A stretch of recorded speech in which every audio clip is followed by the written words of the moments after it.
Shalom, Injil Bilangan pasal 21, yang terdiri dari 35 ayat dan 5 judul. Judul yang pertama yaitu, Peperangan dekat Horma, dimulai dari ayat pertama sampai ayat ketiga. Beginilah firman Tuhan, Raja negeri Arad, orang Kanaan yang tinggal di tanah Negeb, mendengar bahwa Israel datang dari jalan Atarim, lalu ia berperang melawan Israel, dan diangkutnya beberapa orang tawanan daripada mereka. Maka bernazarlah orang Israel kepada Tuhan, katanya, jika engkau serahkan bangsa ini sama sekali ke dalam tangan kami akan menumpas kota-kota mereka sampai binasa.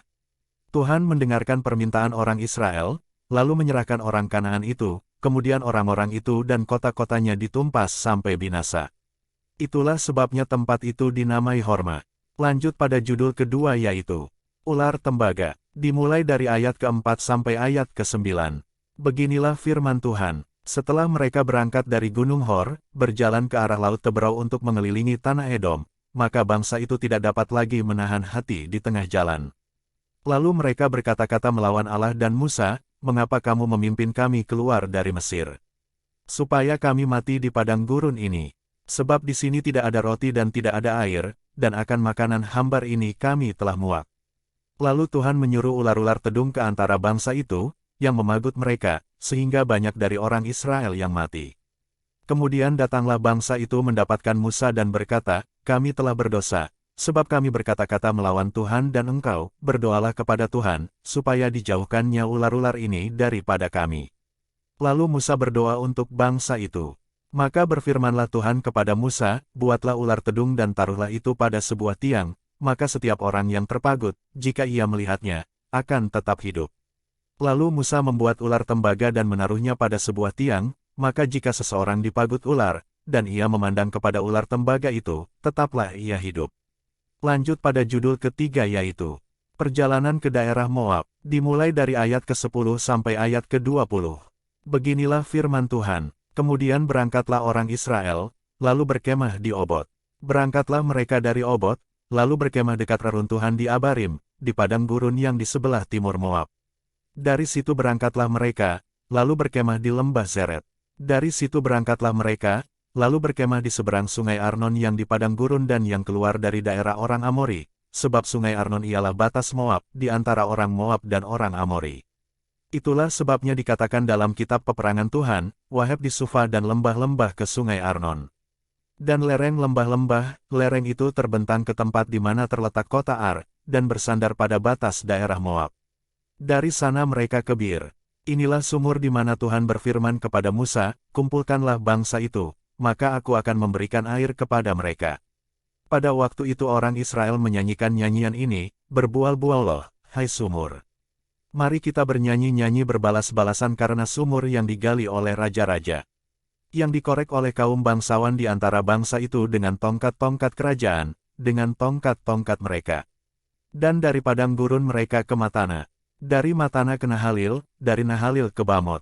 Dari Bamot ke lembah yang di daerah Moab, dekat puncak gunung Pisga yang menghadap padang belantara." Lanjut pada judul keempat yaitu, Peperangan melawan Sihon, Raja Hesibon. Dimulai dari ayat ke-21 sampai ayat ke-30.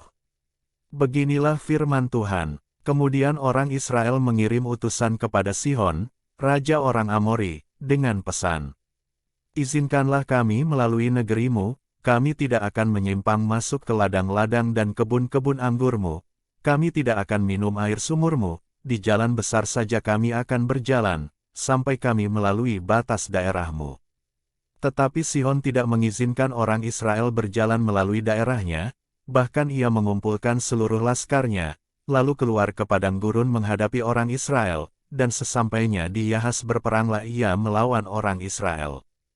Tetapi orang Israel mengalahkan dia dengan mata pedang dan menduduki negerinya dari sungai Arnon sampai ke sungai Yabok, sampai kepada Bani Amon, sebab batas daerah Bani Amon itu kuat. Dan orang Israel merebut segala kota itu, lalu menetaplah mereka di segala kota orang Amori, di Hesibon dan segala anak kotanya. Sebab Hesibon ialah kota kediaman Sihon, raja orang Amori. Raja ini tadinya berperang melawan raja Moab yang lalu, dan merebut dari tangannya seluruh negerinya sampai ke sungai Arnon. Itulah sebabnya penyair-penyair berkata, datanglah ke Hesibon, baiklah dibangun dan baiklah diperkuat kota kediaman Sihon itu. Sebab api keluar dari Hesibon, nyala dari kota kediaman Sihon, yang memakan abis Moab, yang berkuasa atas bukit-bukit di sepanjang sungai Arnon. Celakalah engkau, ya Moab, binasa engkau, ya bangsa Kamos.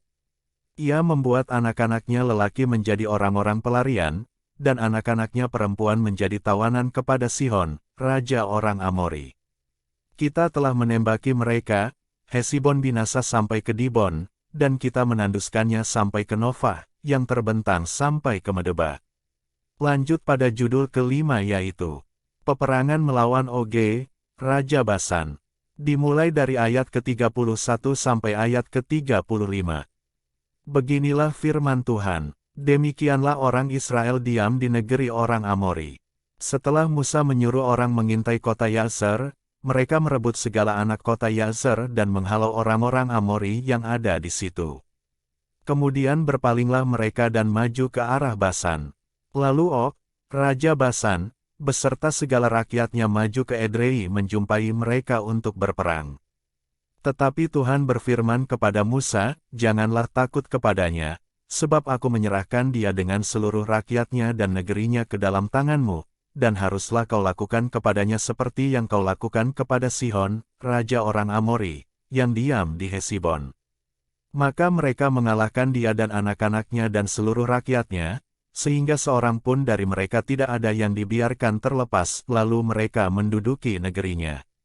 Demikian firman Tuhan dari Injil Bilangan pasal 21, Tuhan Yesus memberkati.